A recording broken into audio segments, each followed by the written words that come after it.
Is this the most beautiful face you've ever seen? This is a Tasmanian wombat, and his closest relative is actually the koala. Now, the females have a little pouch like all marsupials do, only their pouch is backwards. The reason why is this is the largest tunneling marsupial. You're giving me a bit of a bite. You're always chewing. They tunnel down in the ground, and if they had a pouch that faced forwards, it would fill up with dirt. So they've got the backwards pouch, and they tunnel constantly. They have these wonderful claws, and they use their little claws for digging up dirt. Don't bite me again or I'll kiss you. When they dig up all the dirt, they then push it aside with their bodies, and they make these tunnels throughout their range. Now, they do have a few predators. The Tasmanian devils, maybe an eagle would get a young one, and certainly a Tasmanian tiger would make a meal of a wombat. So his best line of defense is this wonderful square bottom. He uses his little bottom to actually form a door in his burrow so nothing can come in. And if something does manage to come in, he pushes up with his back and he'll squash it flat.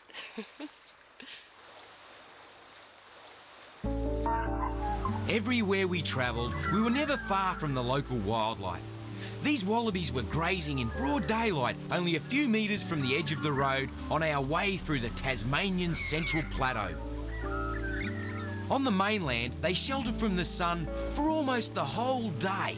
But here in Tasmania, the cooler weather seems to draw them out, right out into the open.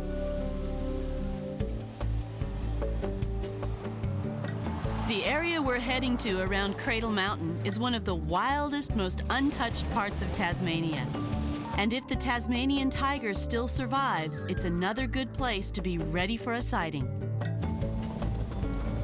As we gain altitude, the weather turns colder and wetter, which is okay for us in the four-wheel drive, but I wonder how the wildlife copes.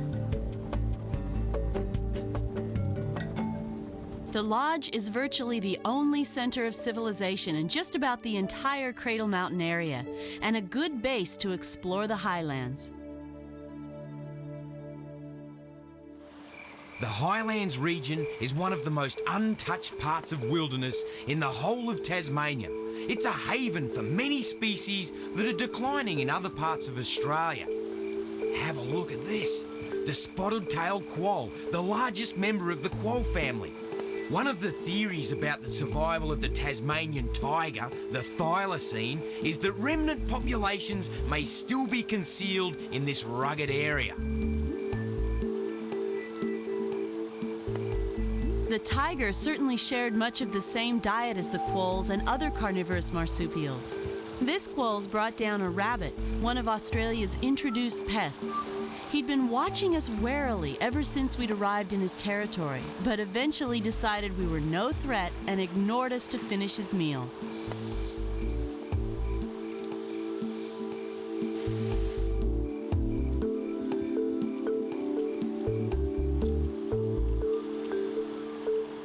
These are Tasmanian paddy melons. The paddy melons spend most of their daytime hours in the dense vegetation. They actually make little runways or almost burrows back in the vegetation. Then at night, they start coming out to eat the tender shoots and leaves that they find throughout the open paddocks. And of course, back when the Tasmanian tiger was abundant in Tasmania, these would have been a food source. And the Tassie tiger would get on the scent or the trail and he'd chase them and run them until they reach exhaustion and then go in for the kill.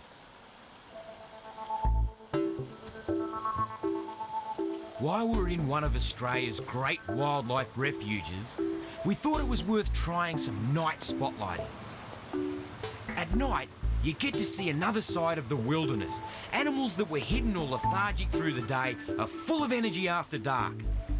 They get a little dazzled and confused by the lights and stand still long enough for us to have a good look at them. Now, these characters definitely don't come out in the daylight unless it's an absolute emergency.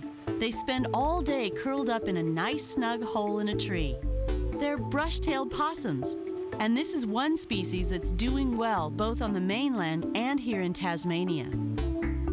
The Tasmanian subspecies is slightly different from the mainland variety. They've got a better overall coat of fur, and the tail's a lot more bushy. I guess it makes sense to have a warmer coat in a colder climate.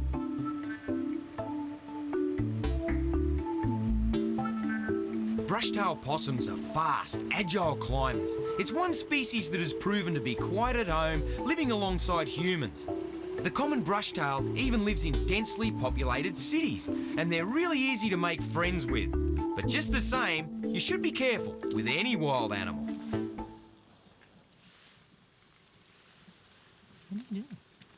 Ouch.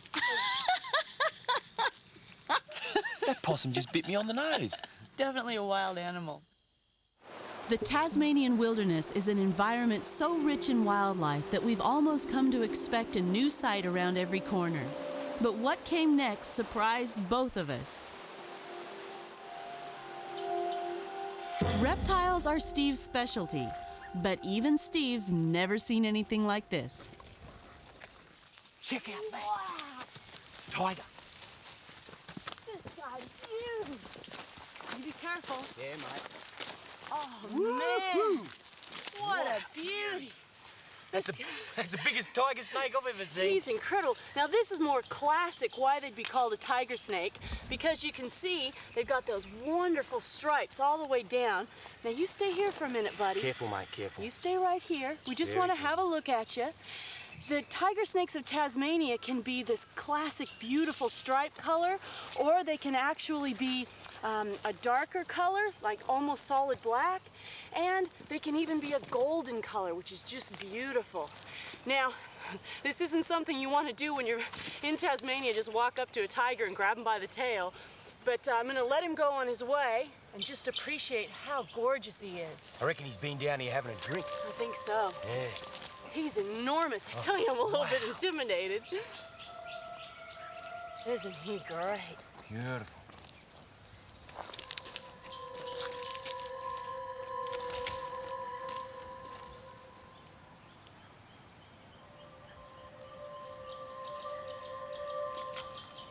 Wow. I tell you what, that is the biggest tiger snake I've ever seen. And the stripes! You can see why they call them tigers. What an honor to share space with him. He's awesome. The tiger is one of the world's most venomous snakes, and he seems to realise that. He's so big and strong that he feels totally in control. Puffing himself up emphasises his size to warn us off. The snake understands his own power and the deadly force held in those fangs. There's enough venom there to kill over 100 adult humans. There was another surprise waiting for us in a slow-flowing section of the creek.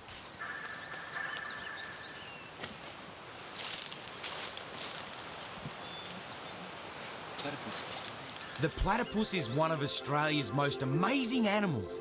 It was such an oddity when it was discovered by the Western world. Scientists in Britain thought the first specimen was a manufactured fake.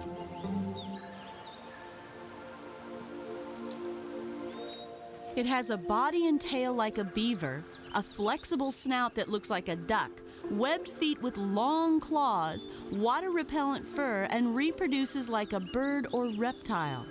And here's the weirdest part of all. It lays eggs and hatches them in a burrow, and it's a warm-blooded mammal, nursing its young after they hatch.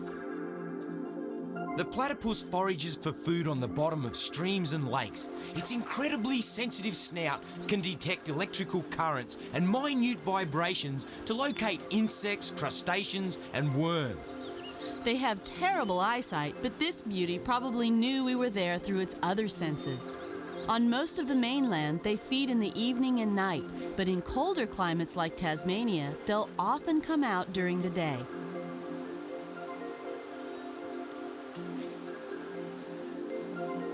This is about as big as they get, and it's probably a male. The male platypus is territorial, and he'll defend his patch of water with large poisonous spurs on the hind legs. They swim with their eyes shut, and if they stop swimming downwards, they're buoyant enough to float back to the surface. They're a strange-looking animal, all right, and one of their favourite foods is the yabby, a freshwater crayfish which they grind with their bottom jaw.